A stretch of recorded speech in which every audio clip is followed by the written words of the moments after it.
हमारे बीच में mango parlour में मीनाक्षी देवी आई है, मुझे बहुत खुशी हुई इनको देख के। इन्होंने और मैंने बहुत सारे मंच इकट्ठे बहस किए, लेकिन हम साथी रहे हैं, एडवर्सरीज नहीं रहते थे। पता नहीं पुरानी मिलावट थी। मेरी नई अभी आई हुई बहन शाजिया इल्मी जी। शाजिया को आपको मैं बताऊं, जब हम लोग आंदोलन चला रहे थे, शाजिया को आंदोलन में लाने वाली मैं थी। शाजिया को क्योंकि मैं चाहती थी कि और लायक महिलाएं आए, तो वो कहाँ क्यों नहीं है, ये बाहर रहती थी, इसको सिर्फ जर्नलिज्म का काम थोड़ा सा दे दिया जाता था। लेकिन शाजिया को मैं लाई, मैं क्या शाजिया तेरी इस मूवमेंट में जरूरत है, मैं यहाँ पर भी ले आई तो बहुत अच्छी बात है कि ये मेरे पीछे पीछे आ गई। और तमाम office bearers of Delhi Pradesh BJP, very good friends including you, the one on you, I forget your name, Sanjay Kaur, ये सबसे पुराने जो मुझे मनवाने आए थे कि बीजेपी में आ जाओ, और मैंने इनका संजय का कहना नहीं माना था, लेकिन आज खुश है कि चलिए किसी का तो माना। Thank you Sanjay. और ये तो लीडर रहे, दिल्ली ने सबसे ज्यादा इनको वोट दिए, और हमारे यंग लीडर जो टाइम्स ऑफ इंडिया का प्रोग्राम था, इन्होंने हमें इस और वो है हमारे सामने, ये बहुत ही गर्व की बात है। और जिस तरीके से हमें डिबेट्स में डिफेंड करते हैं, मुझे बहुत आनंद आता है आपको देखकर। सभी जिलों से और मंडलों से मेरे प्यारे बहनों और भाइयों और कार्यकर्ताओं, आप जो आए हैं, आपको अलग अलग भी मिलेंगे, आज सामूहिक तरीके से मिल रहे हैं।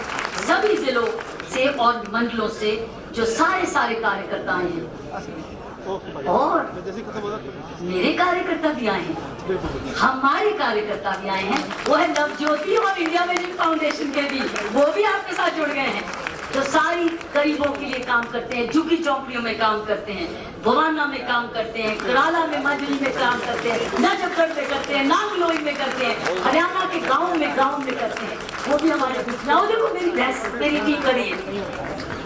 तो ये नवज्योति और इंडिया विजन फाउंडेशन इधर भी, और मेरे तमाम लाइव एसोसिएट्स भी आए हैं। कमाल है, आधी फोर्स तो मेरी है, अब सारी हो गई है, अब सब मिल गए हैं बराबर। किस लिए? देश को, दिल्ली को देश का दिल बनाने के लिए, दिल्ली को देश का दिल बनाने के लिए, स्वच्छ और तंदुरुस्त दिल बनाने के लिए। दिल्ली दिल है देश का। हम प्रार्थना करते ईश्वर से हमें ताकत दे, हमें मार्गदर्शन दे, हमें आशीर्वाद दे, हम वाकई में दिल्ली को देश का दिल बनाएं, सुरक्षित दिल बनाएं, स्वच्छ दिल बनाएं, सुरक्षित, स्वच्छ और स्वस्थ दिल बनाएं। साथियों, ये सही बात, जैसे मैंने डॉक्टर साहब का भी बोला, मैंने कौल साहब का भी बोला, कि वाकई में ये भाग्य की बात है। आज जो मैं आपके बीच में हूँ, ये मैंने भाग्य नहीं लिखा, किसी और ने लिखा है, मैंने सिर्फ उस भाग्य को हाँ की है।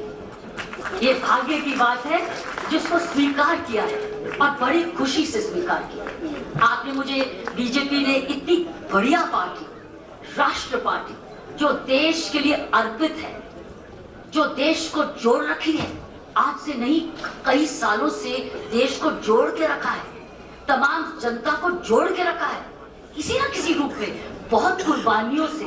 मैं उनको नमन करती हूँ, और उसने मुझे बुलाया अपनी गोद में, मैं धन्य करती हूँ, मैं खुशी से आई हूँ, लेकिन भाग्य लाया है।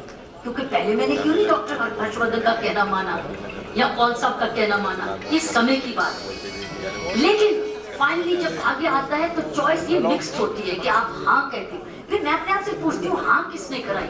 ये सोच मेरी बदली कैसे? आपको बताती सोच बदली कैसे। प्रभात जी ने बताया सोच मेरी बदली जब मैं बार बार अपने नरेंद्र मोदी जी को सुनती थी, बार बार गलगल हो जाती थी। मैं सोचती थी शुक्र है किसी को नेता मिला। जिस तरीके से वो बात कहते थे, जिस तरीके से जोड़ते थे, और जिस तरीके से बाद में भी बात कर रहे हैं, क्या लीडरशिप की क्वालिटीज है।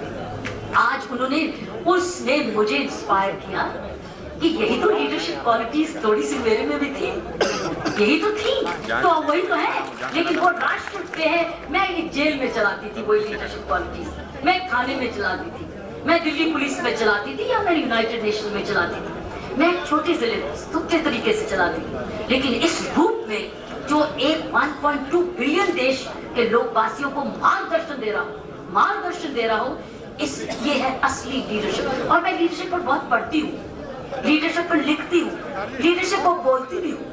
मुझे तमाम भगवान की कृपा से बहुत अच्छी यूनिवर्सिटी से इनविटेशंस आते हैं जहां मुझे स्पीकिंग एंगेजमेंट मिलती है, उसके लिए मैं पढ़ती हूँ, लिखती हूँ, जाके प्रेजेंटेशन करती हूँ। 1, 2, 3 इस वक्त मेरे इनविटेशंस पेंडिंग है, मुझे मालूम नहीं मैं जा सकूंगी कि नहीं। हार्वर्ड से, कोलंबिया से, एडिनबर्ग से, वॉरविक से और भी इनविटेशंस पेंडिंग है। मुझे नहीं मालूम मुझे कैंसिल करना पड़ेगा कि जा सकूंगी, वो तो भाग्य की बात है। लेकिन मैं ये कह रही हूँ कि क्योंकि मैं लीडरशिप पर बहुत पढ़ती हूँ, हमारा नेतृत्व इतना खड़ा बैठता है उस लीडरशिप क्वालिटीज में कि मैं आपको बता नहीं सकती, वो आगे की लीडरशिप है। तो साथियों, ये मेरी इंस्पिरेशन थी और उस वक्त मेरे मन में आया कि अब कितनी देर लिखूंगी, कितनी देर पढ़ूंगी, अब मैं साथ मिलके करूंगी। ये मेरे मन में आया, आओ साथ मिलके करें, चाहते छोटे एक शहर के रूप से करें, लेकिन करें अगर ईश्वर मौका देता है।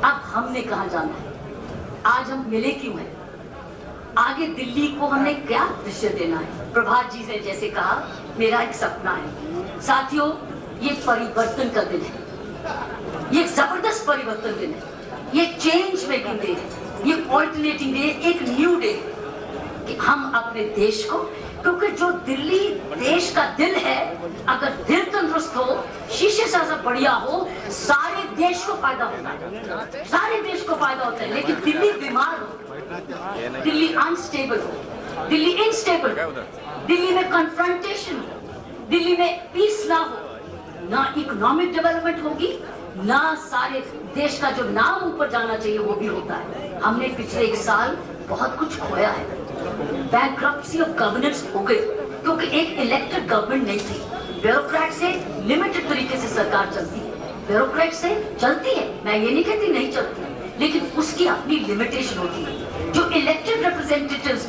एक मार्गदर्शन दे सकते हैं, जो ताकत दे सकते हैं, जो फुल टाइम, ये नहीं टेम्पररी, पार्ट टाइम नहीं, फुल टाइम जब इलेक्टेड रिप्रेजेंटेटिव्स काम करते हैं और नेक नीति से करते हैं, नेक नीति से करते हैं, समर्पण की भावना से करते हैं, तो एक नई दिशा मिलती है।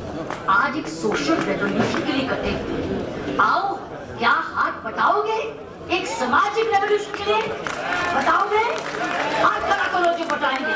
मैं आपको बताती हूँ सोशल रेवोल्यूशन क्या होता है। हाथ तो खड़ा कर रहे हो, समझ लो है मतलब इसका मतलब त्याग है, इसका मतलब ईमानदारी है।